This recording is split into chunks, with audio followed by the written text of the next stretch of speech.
নমস্কাৰ বন্ধু-বান্ধৱীসকল, পোনপ্ৰথমে আপোনালোক সকলোকে এছএন মাজুলী ইউটিউব চেনেললৈ স্বাগতম জনালোঁ। বন্ধু-বান্ধৱীসকল, আজি ভিডিঅ'টোত আমি আলোচনা কৰিম ৰেচন কাৰ্ডৰ কিছু কথা। অসমৰ কোনসকল ব্যক্তিয়ে ৰেচন কাৰ্ডত আবেদন কৰিব পাৰিব বা ক'ত আবেদন কৰিব লাগিব বা কেনেধৰণে আবেদন কৰিব লাগিব আৰু আবেদন কৰিবৰ বাবে কি কি ডকুমেণ্টৰ প্ৰয়োজন হ'ব, কি কি নথিপত্ৰৰ প্ৰয়োজন হ'ব, সকলোখিনি ভিডিঅ'টোত আলোচনা কৰিম। ইয়াৰ আগতে আপোনালোকলৈ এটা সৰু ৰিকুৱেষ্ট, যিসকলে আমাৰ চেনেলটো বৰ্তমানলৈকে ছাবস্ক্ৰাইব কৰা নাই, চেনেলটো ছাবস্ক্ৰাইব কৰি কাষৰে যিটো বেল আইকনটো প্ৰেছ কৰি অল অপশ্যনটো চিলেক্ট কৰি থ'ব।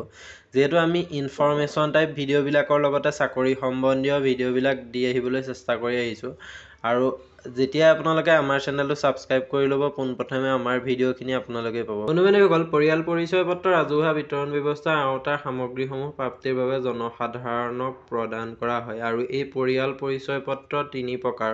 প্ৰথম হ'ল APL, দৰিদ্ৰ সীমাৰেখাৰ ওপৰৰ ব্যক্তিসকলক APL কাৰ্ড প্ৰদান কৰা হয়, আৰু 2 নম্বৰতে আহিলে BPL, দৰিদ্ৰ সীমাৰেখাৰ তলৰ ব্যক্তিসকলক প্ৰদান কৰা হয়, আৰু 3 নম্বৰতে আহিছে এ.এ.ৱাই, অন্ত্যোদয়া অন্ন যোজনা।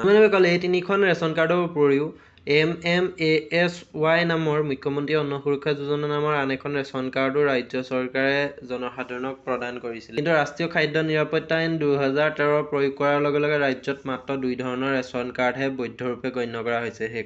প্ৰথমখন হ'ল NFSA-13 অধীনত প্ৰদান কৰা অন্ত্যোদয়া অন্ন যোজনা পৰিচয় পত্ৰ, আৰু 2 নম্বৰতে হ'ল অগ্ৰাধিকাৰপ্ৰাপ্ত পৰিয়াল পৰিচয় পত্ৰ। বৰ্তমান এই দুখন ৰেচন কাৰ্ডহে অসমত প্ৰচলিত হৈ আছে। বন্ধু-বান্ধৱীসকল, অসমত ৰেচন কাৰ্ডৰ আবেদনৰ বাবে বা অন্তৰ্ভুক্তিকৰণৰ বাবে কিছুমান যোগ্যতা লাগিব। সেই যোগ্যতাসমূহ প্ৰথমতে সেই ব্যক্তিজনৰ নামত কোনো ধৰণৰ ৰেচন কাৰ্ড থাকিব নালাগিব, বা অনুৰূপ ৰেচন কাৰ্ড, যদি ৰেচন কাৰ্ডখন হেৰাই যায়, সেই ৰেচন কাৰ্ডখনৰ একে নাম্বাৰতে বা সেইকেইজনৰ নামতে এখন নতুন ৰেচন কাৰ্ড আবেদন কৰিব পাৰিব, বা পূৰ্বৰ ঠাইত থকা ব্যক্তিৰ ৰেচন কাৰ্ড, পূৰ্বতে যিকোনো ব্যক্তিৰ ৰেচন কাৰ্ড থাকিলে পুনৰ আবেদন কৰিব পাৰিব, বা বিবাহৰ পিছত ৰেচন কাৰ্ডত অন্তৰ্ভুক্তিকৰণ কৰিবৰ বাবে। ঠিক তেনেধৰণে 5 নম্বৰ হ'ল শিশুৰ জন্মৰ ক্ষেত্ৰত, যেতিয়া এটা শিশু জন্ম হ'ব, সেই শিশুৰ নামো সেই ৰেচন কাৰ্ডত অন্তৰ্ভুক্তিকৰণ কৰিবৰ বাবে আবেদন কৰিব পাৰিব। বন্ধু-বান্ধৱীসকল, যদি আপুনি ৰেচন কাৰ্ড বা পৰিয়াল পৰিচয় পত্ৰৰ বাবে আবেদন কৰিব বিচাৰে, তেতিয়া আপোনাৰ জিলা নাইবা মহকুমা পৰ্যায়ৰ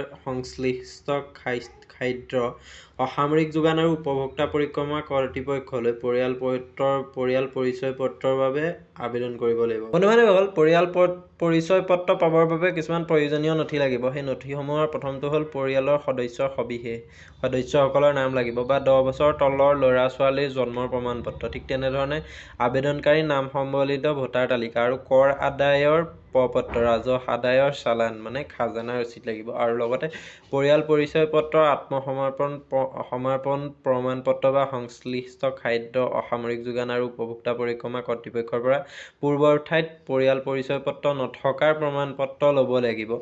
স্থায়ী ঠিকনা, প্ৰত্যায়িত পান কাৰ্ডৰ কপি, চালকৰ অনুজ্ঞাপত্ৰৰ কপি, বেংক পাছবুকৰ কপি, ডাকঘৰৰ পাছবুক, মিউনিচিপালিটিৰ চালান, লাইটৰ বিল, টেলিফোন বিল, এইসমূহো নথি আপোনালোকক লাগিব। বন্ধু-বান্ধৱীসকল, অনুৰূপ পৰিয়াল পৰিচয় পত্ৰৰ বাবে প্ৰয়োজনীয় নথিপত্ৰসমূহ হ'ল স্ব-ঘোষণা আৰু পুলিচৰ ৰিপৰ্ট লাগিব। যদিহে আপোনালোকে পৃথক পৰিয়াল পৰিচয় পত্ৰৰ বাবে আবেদন কৰিব বিচাৰে, কেইবাটাও ডকুমেণ্ট লাগিব। প্ৰথমটো হ'ল প্ৰকৃত আত্মসমৰ্পণৰ প্ৰপত্ৰ, প্ৰকৃত অভিভাৱকীয় পৰিয়াল পৰিচয় পত্ৰ আৰু স্ব-ঘোষণা। ঠিক তেনেধৰণে 4 নম্বৰতে আহিলে গাঁওবুঢ়া, গাঁও পঞ্চায়তৰ সভাপতি বা ৱাৰ্ড কমিছনাৰৰ পৰা পোৱা প্ৰপত্ৰ, বা তাৰপাছত আহিছে অভিভাৱকীয় পৰিয়াল পৰিচয় পত্ৰ থকা পৰিয়ালৰ গুৰিয়ালৰ পৰা পোৱা আপত্তি নথকা প্ৰপত্ৰ, NOC ল'ব লাগিব। জন্মৰ প্ৰমাণ পত্ৰ, 10ম শ্ৰেণী উত্তীৰ্ণ প্ৰমাণ পত্ৰ, অন্যান্য, বা ঠিক তেনেধৰণে স্থায়ী বাসিন্দাৰ প্ৰমাণ পত্ৰখনো আপোনালোকে দিব লাগিব। লগতে ফটো পৰিচয় পত্ৰ বা ভোটাৰ তালিকা বা ভোটাৰ পৰিচয় পত্ৰ, পান কাৰ্ড, চালকৰ অনুজ্ঞাপত্ৰ বা পাছপৰ্ট, এইসমূহ ডকুমেণ্ট দি পেলাই আপোনালোকে পৃথক পৰিয়াল পৰিচয় পত্ৰৰ বাবে আবেদন কৰিব পাৰিব।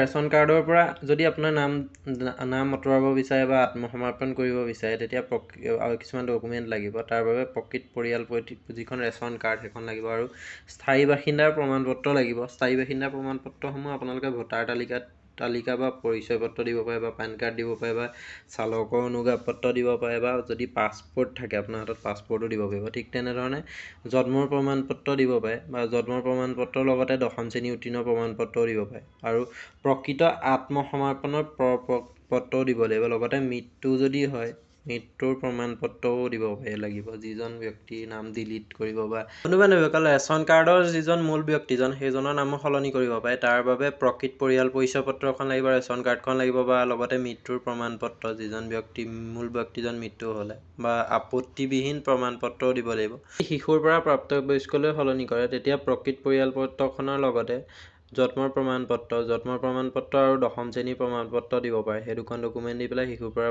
প্ৰাপ্তবয়স্কলৈ নাম সলনি কৰিব পাৰিব যদি ঘৰৰ ঠিকনা বা সুলভ মূল্য দোকানৰ সলনি কৰিব বিচাৰে তেতিয়া ৰেচন কাৰ্ডখনৰ লগতে ফটো পৰিচয় পত্ৰ নিৰ্বাচন পত্ৰ বা পান কাৰ্ড ঠিক তেনেধৰণে সেই ডকুমেণ্টখিনি দিব পাৰিব বন্ধু-বান্ধৱীসকল পৰিয়াল পৰিচয় পত্ৰ গৰাকী কিছুমান কাম থাকে যে পৰিয়াল পৰিচয় পত্ৰৰ নিৰীক্ষণ নিৰাপদে ৰাখিব লাগে আৰু আন কোনো ব্যক্তিক দিব নালাগে ৰেচন লাভ কৰাৰ সময়ত পৰিয়াল পৰিচয় পত্ৰ গৰাকীয়ে সামগ্ৰীৰ মানদণ্ড আৰু সামগ্ৰীৰ পৰিমাণ ভালদৰে চাই ল'ব লাগে আৰু পৰিয়াল পৰিচয় পত্ৰ উচিত সামগ্ৰীৰ পৰিমাণ আৰু মূল্যসহ সামগ্ৰীৰ দৰ লিখা কেছ মেমো ল'ব লাগে নম্বৰতে পৰিয়াল পৰিচয় পত্ৰখন হেৰালে বা নষ্ট হ'লে বা সলনি কৰিব লগা হ'লে অন্তৰ্ভুক্তি নাইবা ডিলিটছনৰ ক্ষেত্ৰত কাৰ্ডৰ গৰাকীয়ে ততাতৈয়াকৈ নিজৰ চক্ৰ বিষয়া কাৰ্যালয়ত যোগাযোগ কৰিব লাগে কাৰ্ডৰ গৰাকীয়ে কোনো ধৰণৰ লিখা মেলা কাৰ্ডৰ ওপৰত কৰিব নালাগে আৰু তাৰ পাছতে আহিলে কোনো সদস্যৰ মৃত্যু হ'লে নাইবা ৰাজ্যৰ বাহিৰলৈ গুচি গ'লে তেওঁৰ নাম কৰ্তনেৰে পৰিয়াল পৰিচয় পত্ৰৰ পৰা নোহোৱা কৰাৰ ব্যৱস্থা ল'ব লাগে বন্ধু-বান্ধৱীসকল ভিডিঅ'টোত এইখিনিয়ে আছিলে যদি ভিডিঅ'টো ভাল পালা লাইক কমেণ্ট শ্বেয়াৰ আৰু আমাৰ চেনেলটোত যদি প্ৰথম আহিছে চেনেল